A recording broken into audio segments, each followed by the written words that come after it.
इसमें आज हम आपको आवारा मसीहा दिशाहारा जो कि विष्णु प्रभाकर जी का लिखा हुआ है ये पढ़ाएंगे। इसमें सबसे पहले हम इसे विष्णु प्रभाकर के जीवन के विषय में और इनके साहित्य से संबंधित इनकी रचनाएं जो हैं, इन रचनाओं के विषय में यहाँ पर उल्लेख करते हैं। इनके विषय में जानते हैं कि आवारा मसीहा दिशाहारा लिखने वाले जो विष्णु प्रभाकर हैं, इनका जीवन परिचय किस प्रकार से, इनके विषय में जानते हैं। तो जीवन परिचय के अंतर्गत देखते हैं कि यहाँ पर विष्णु प्रभाकर कथाकार विष्णु प्रभाकर पहले प्रेम बंधु और विष्णु नाम से लेखन करते थे। पहले शुरू में इन्होंने जो लेख दिए, जिस नाम से प्रेम बंधु और विष्णु के नाम से इन्होंने लेख लिखे, प्रेम बंधु और विष्णु। तो उसमें बाद में चलकर के प्रभाकर भी जुड़ गया। इनका जन्म सन 1912 में उत्तर प्रदेश के मुजफ्फरनगर जिले के एक गांव में हुआ था, और लेकिन बाल्यकाल हरियाणा में गुजरा, वहीं पढ़ाई हुई। उसके बाद नाटक कंपनी में अभिनय से लेकर मंत्री तक का इन्होंने रोल किया, इन्होंने काम किया। मौलिक लेखन के अतिरिक्त ये विष्णु प्रभाकर 60 से अधिक पुस्तकों का संपादन कर चुके हैं। इस प्रकार इनका एक ये संक्षिप्त परिचय, इसमें हम इनकी रचनाओं के विषय में जानते हैं। विष्णु प्रभाकर ने कहानी लिखी, उपन्यास लिखे, जीवनी, रिपोर्टाज, नाटक आदि विधाओं में रचनाएं की। आवारा मसीहा शरद चंद्र की जीवनी, शरद चंद्र जी की जीवनी है ये। इसमें आवारा मसीहा जो दिशाहारा, इसमें शरद चंद्र जी की जीवनी, प्रकाश और परछाइयाँ, 12 एकांकी, अशोक एकांकी संग्रह, नवभारत, नवभारत नहीं, नवप्रभात, डॉक्टर ढलती रात, ये डॉक्टर जो हैं, नवप्रभात जो हैं, ये नाटक है। ढलती रात, स्वप्नमयी, ये उपन्यास हैं। जाने अनजाने संस्मरण हैं आदि इनकी प्रसिद्ध रचनाएं मानी जाती हैं। तो ये हुआ रचनाओं में विष्णु प्रभाकर ने कहानी, उपन्यास, जीवनी, रिपोर्टाज, नाटक आदि विधाओं में इन्होंने रचनाएं की। आवारा मसीहा जो है ये एक शरद चंद्र जी की जीवनी है, और प्रकाश और परछाइयाँ 12 एकांकी अशोक ये सब जो हैं एकांकी संग्रह हैं। नाटक में नवप्रभात और डॉक्टर, इसमें उपन्यास में ढलती रात, स्वप्नमयी, और इन्होंने संस्मरण लिखा, जाने अनजाने।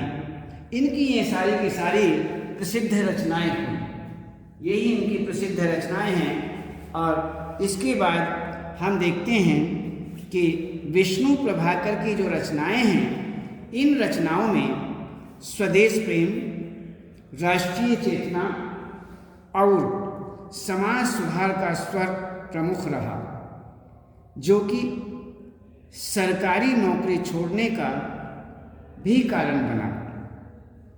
आवारा मसीहा के लिए इन्हें साहित्य अकादमी पुरस्कार से भी सम्मानित किया गया। वर्तमान में दिल्ली में रहकर स्वतंत्र रूप से यह लेखन में लगे रहते हैं, लेखन में रत रहते हैं। तो इस प्रकार से यहाँ पर इनका आवारा मसीहा, दिशाहारा के जो लेखक विष्णु प्रभाकर हैं, इनका ये संक्षिप्त परिचय हुआ, जिसमें जीवन और रचनाएं इनके सामने आपको बताई। अब हम इनके विषय में थोड़ा ये देखते हैं कि इन्होंने आवारा मसीहा में किस प्रकार की रचनाएं की, किस प्रकार इन्होंने इस पाठ को रचा और इसमें क्या बताना चाहते हैं, क्या क्या इन्होंने बताया। ये पाठ जो है ये विष्णु प्रभाकर द्वारा रचित है। आवारा मसीहा का जो प्रथम पर्व है दिशाहारा का एक अंश है।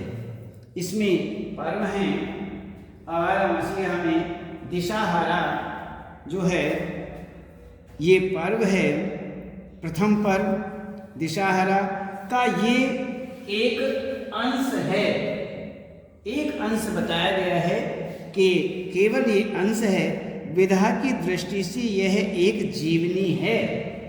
यदि हम विधा की दृष्टि से जानें तो इसको हम एक जीवनी के रूप में यहाँ प्रस्तुत करते हैं। जीवनी है और जिसमें महान कथा शिल्पी शरद चंद्र के जीवन के विभिन्न रंगों को बहुत सूक्ष्मता से उकेरा गया है। कहते हैं जो शरद चंद्र हुए हैं, कथा शिल्पी हुए हैं, उनके विषय में यहाँ पर बताया गया है और ये एक जीवनी के रूप में यहाँ पर बताते हैं और ये इसमें बताया गया। तो ऐसा बताते हैं कि इनका इस पाठ में शरद चंद्र के बचपन से लेकर के किशोरावस्था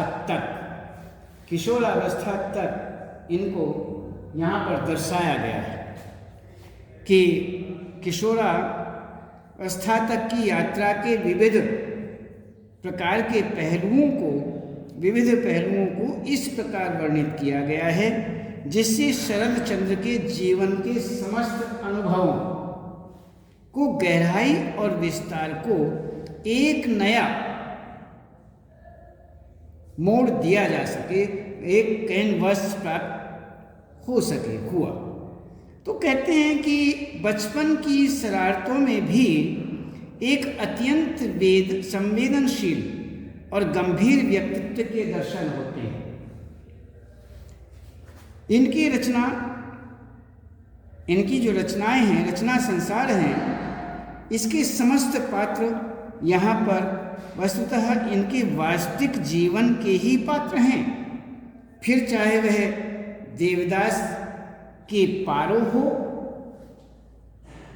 बड़ी दीदी हो कि माधवी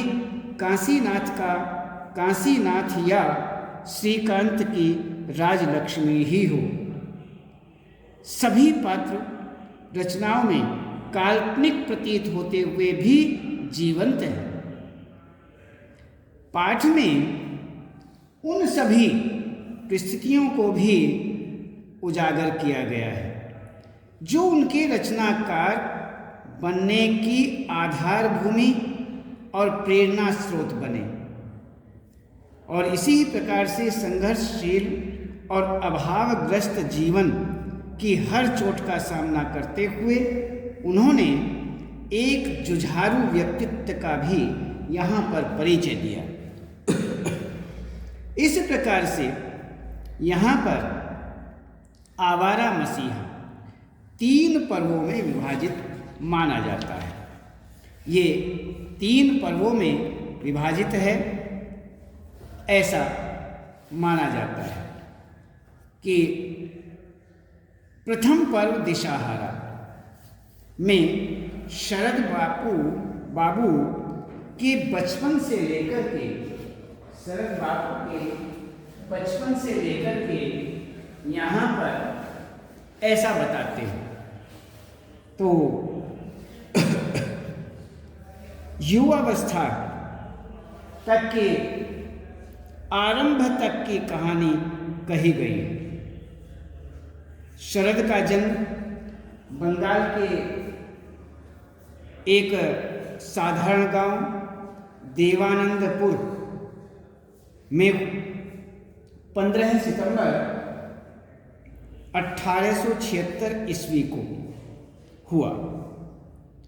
उनके पिता मोतीलाल चट्टोपाध्याय यायावर प्रकृति के, घुमक्कड़ प्रकृति के, यायावर कहते हैं घुमक्कड़, घूमने फिरने वाले जो होते हैं उन्हें यायावर कहते हैं। तो यायावर प्रकृति के यहाँ पर बताए गए हैं, प्रकृति के स्वप्नदर्शी व्यक्ति माने जाते थे। जीविका का कोई भी धंधा उन्हें बांध कर नहीं रख सकता था, लेकिन गृहस्थी के लिए कोई न कोई कामकाज अनिवार्य रूप में करना पड़ता। ये तो अनिवार्य भी है, कोई भी कार्य जो है वह अपने जीवन में गृहस्थ में रहते हुए कोई न कोई कार्य करते ही रहना पड़ता है। तो यही कारण था कि चारों ओर से लांछित होकर भी उन्हें बार बार नौकरी की तलाश करनी पड़ती थी। नौकरी मिल भी जाती थी, परंतु अपने शिल्पी मन और दास्ता के बंधन में कोई समझौता न हो जा पाने के कारण वे शीघ्र नौकरी से त्यागपत्र देकर के साहित्य साधना में जुट जाते थे। तो इस प्रकार से यहाँ पर ऐसा होता। तो यहाँ पर किंतु उनकी सारी कला जो थी वो व्यर्थ रही। परिवार का भरण पोषण करना भी उनके लिए असंभव हो गया। यह सब देखकर उनकी पत्नी भुवन मोहिनी ने पहले तो बहुत कहा सुनी की, किंतु जब उस कहा सुनी का उन पर कोई प्रभाव पड़ता ही नहीं दिखाई दिया, तो वह उन्हें तथा बच्चों को लेकर अपने पिता केदारनाथ, कहते हैं कि जो उनके अपने पिता थे केदारनाथ के यहाँ भागलपुर चली गई। भागलपुर में वे रहते थे, उनका मायका मान लीजिए। तो वहाँ पर वह चली जाती हैं और भागलपुर में घर जमाई बन करके रहने के कारण मोतीलाल को जो मानसिक पीड़ा उठानी पड़ती थी, शरदचंद्र ने अपने सुप्रसिद्ध उपन्यास काशीनाथ में उसका यथावत रूप में चित्रण किया। उन्होंने उसका विशेष रूप से चित्रण किया। इस प्रकार साहित्यिक बनने के सारे संस्कार जो हैं तो शरद बाबू को पैतृकता के रूप में मिले।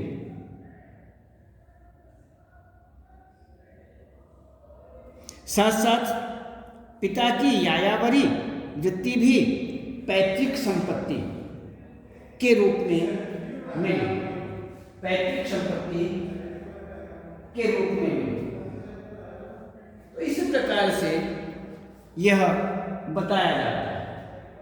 तो हमने हर प्रकार से इसे जाना।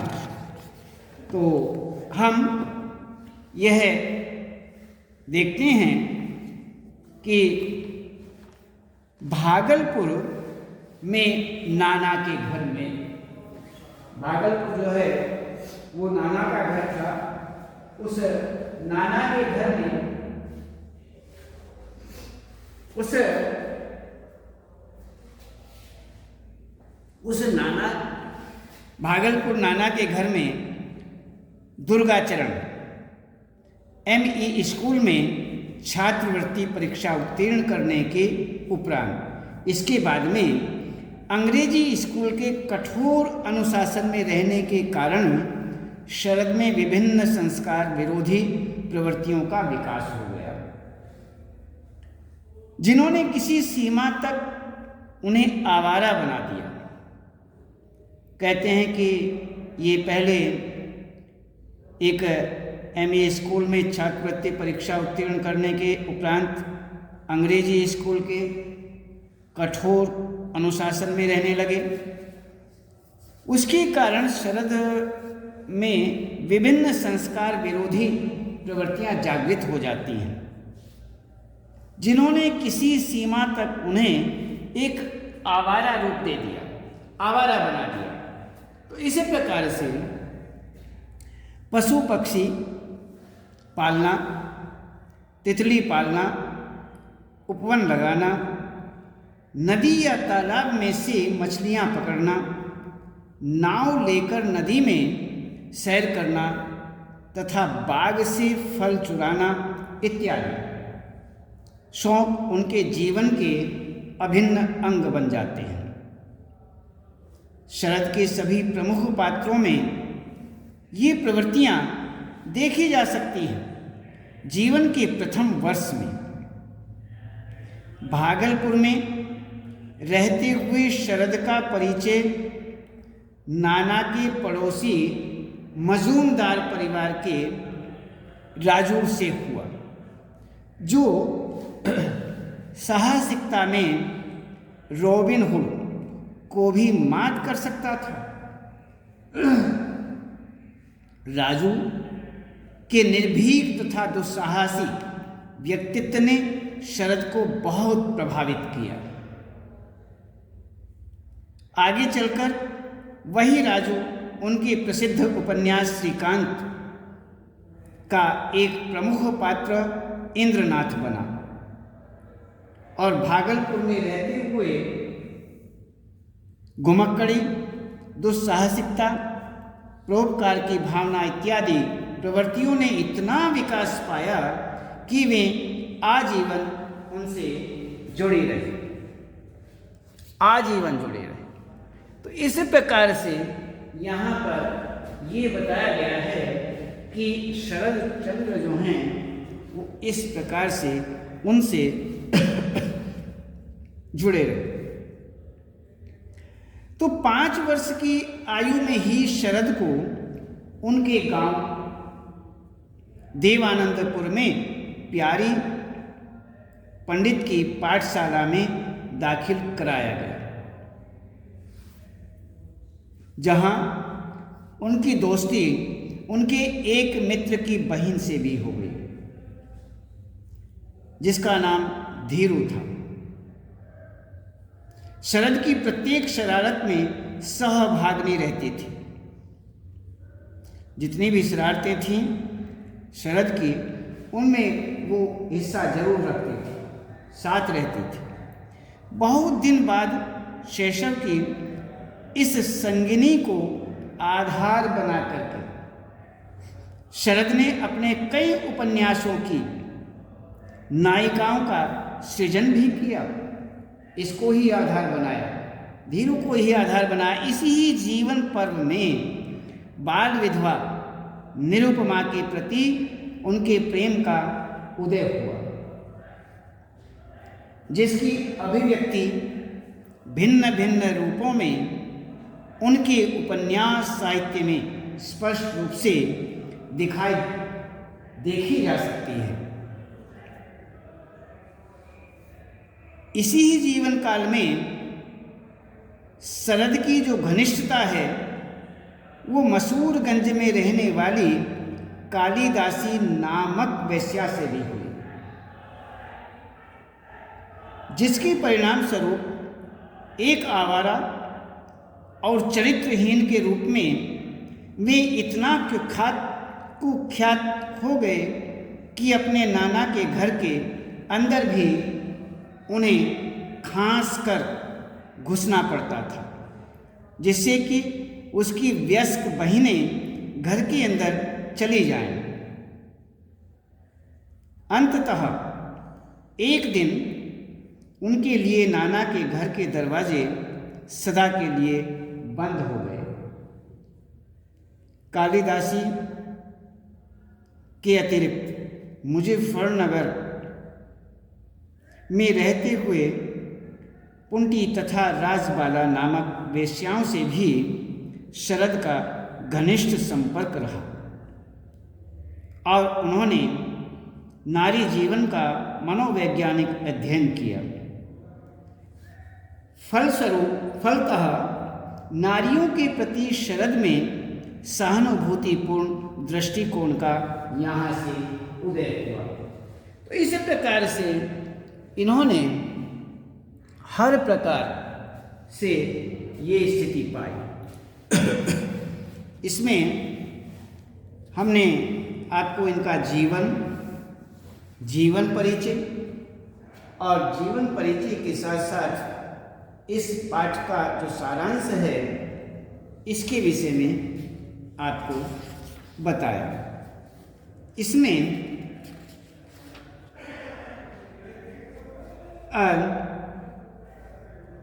यहाँ पर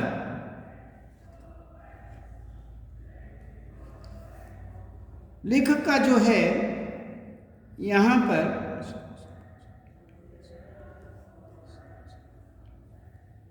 हर प्रकार से इस विषय को हमने एक सारांश के रूप में देखा, हमने सारांश के रूप में पढ़ा और आज हम केवल इतना ही रखते हैं और हम आपको और कल बताएंगे।